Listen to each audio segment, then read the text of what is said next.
Assalamualaikum warahmatullahi wabarakatuh. Innal hamdalillah alladzi anzala as-sakinata fi qulubil mu'minin liyazdadu imanan ma'a imanihim walillahi junudus samawati wal ard wa kana Allahu aliman hakima. Asyhadu an la ilaha illallah wahdahu la syarikalah wa asyhadu anna Muhammadan abduhu wa rasuluh sallallahu alaihi wasallam la nabiyya ba'da. Allahumma salli ala Muhammad wa ala alihi wa sahbihi wa man tabi'ahum bi ihsanin ila yaumiddin.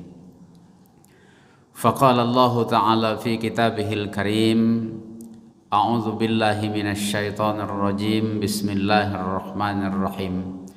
Faman ya'mal minas solihati wa huwa mu'minun fala kufrana li sa'yihi wa inna lahu katibun.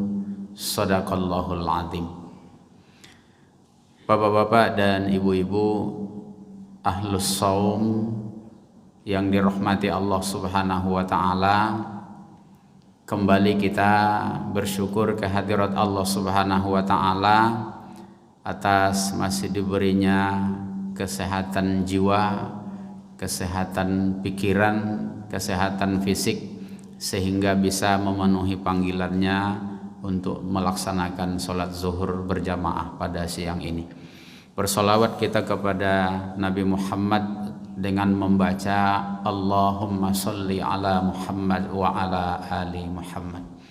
Bapak dan Ibu seiman dalam Islam yang dirahmati Allah, pada pertemuan sebelumnya kita sudah melihat tentang 3 contoh dosa besar yang dilakukan oleh manusia dalam kehidupannya, yaitu syirik, membunuh, dan berzina.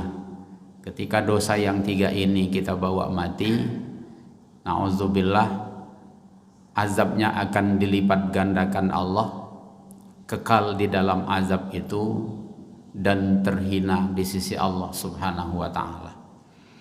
Sebagai wujud sayangnya Allah kepada hambanya, diberikan 3 solusi: bertaubat, beriman, dan beramal soleh. Nah, yang kita bahas pada pertemuan terakhir adalah tanda-tanda orang sudah bertaubat dengan sebenarnya seperti apa. Sudah kita lihat kemarin, diantaranya setelah bertaubat dia beramal soleh, kemudian tidak memberi kesaksian palsu atau tidak berbohong, kemudian tidak melakukan sesuatu yang tidak berfaedah, dan kemudian kalau diingatkan dengan ayat tidak keras kepala atau dengan cepat merubah ke arah yang lebih baik sesuai dengan ayat Allah, dan kemudian senantiasa berusaha dan berdoa agar dirinya, pasangannya, serta anak cucunya menjadi orang yang menyejukkan pandangan mata dan menjadi manusia yang mulia di kalangan orang-orang yang bertakwa kepada Allah Subhanahu wa taala. Bapak dan Ibu yang dirahmati Allah, pada kesempatan ini kita lihat setelah bertaubat, syarat yang diminta Allah beriman. Kenapa demikian? Karena ternyata kalau hanya meninggalkan maksiat saja, belum tentu nanti amal itu akan bernilai di sisi Allah Subhanahu wa ta'ala.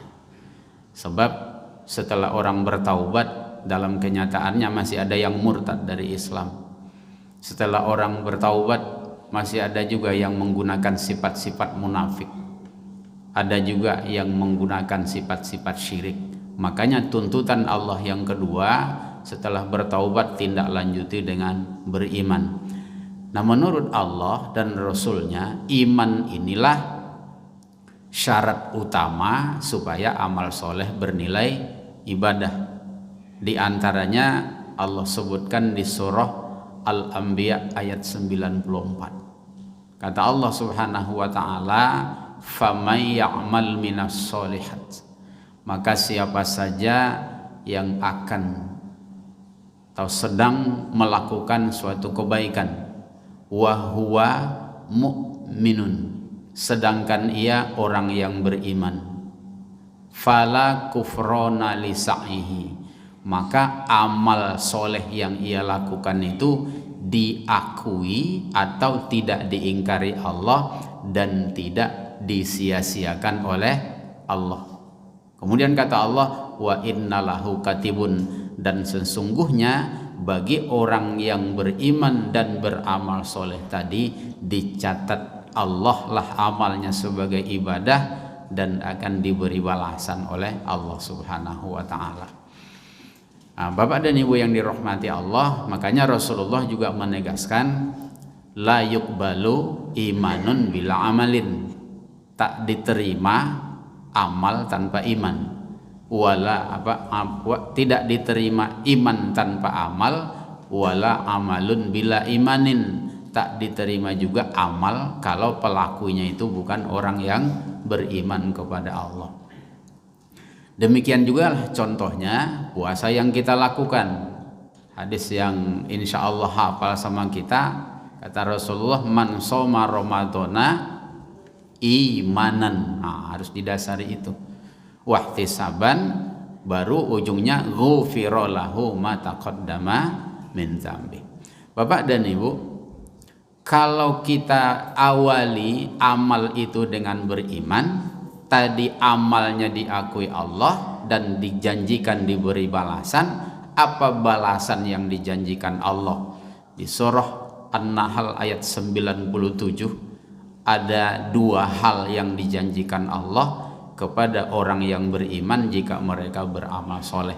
Kata Allah, man amila solihan, siapa saja yang melakukan kebaikan, min zakarin au unsa, baik dia laki-laki, kita ini, atau perempuan yang ibu-ibu. Siapa saja kita yang melakukan kebaikan, dengan catatan kata Allah, wa huwa mu'minun, sedangkan ia orang yang beriman. Kembali lagi ke syaratnya, orang beriman. Balasannya kata Allah, satu, falanuhyiyannahu hayatan thayyibah, orang itu akan diberi kehidupan yang baik. Ini yang selalu kita doakan, Rabbana atina fid dunya hasanah wa fil akhirati hasanah. Kalau itu yang kita minta, syarat yang dituntut Allah dua. Pertama beriman, kedua beramal soleh. Kemudian yang kedua janji Allah, walanajziyannahum ajrahum bi ahsani ma kanu ya'malun. Kebaikan yang kita lakukan itu akan diberi Allah ajron, akan diberi balasan, akan diberi pahala lebih baik dari apa yang kita lakukan dalam hidup ini. Bapak dan Ibu, apa yang lebih baik? Kalau kita tengok di surah Al-Baqarah ayat 25, kata Allah, wa basyiril ladzina amanu, sampaikan kabar gembira kepada orang yang beriman. Orang beriman yang mana? Wa amilus solihat. Jadi digandeng, beriman kemudian beramal soleh. Apa lanjutannya? Annalahum jannatin tajri min tahtihal anhar. Itulah yang lebih baik dari segalanya. Kalau orang beriman kemudian beramal soleh, kata Allah, bagi mereka ada jannah, ada surga yang mengalir di bawahnya sungai-sungai. Dalam bahasa yang mudah dipahami, Allah pastikan setelah bertaubat, beriman kepada Allah, sebagai bukti beriman kita tindak lanjuti dengan amal soleh, dipastikan Allah orang itu masuk ke dalam surga. Nah, oleh sebab itu Bapak dan Ibu yang dirahmati Allah, jangan hanya fokus kepada amal soleh, tetapi sangat dan mesti berhati-hati kita jangan sempat keimanan yang ada di dalam hati kita itu ternodai dengan hal-hal yang berbentuk parasit atau benalu dalam akidah. Nah, yang salah satu contohnya nanti sifat-sifat kemunafikan, sifat-sifat kesyirikan itu kan ibarat benalu dalam sebatang pohon. Nah, kalau benalu sudah hidup pada sebatang pohon, kalau tidak cepat dibunuh, itu nanti pada akhirnya benalunya tumbuh subur, pohonnya mati secara perlahan. Nah, maka iman kita kalau sudah dihinggapi oleh kemunafikan, dihinggapi oleh kesyirikan, dikhawatirkan nanti kita tidak merasa bahwa kita sudah tenggelam kepada syirik, sudah tenggelam kepada kemunafikan. Nah, ini yang sangat berbahaya. Tidak sadar kita kalau sebenarnya iman kita sudah rusak.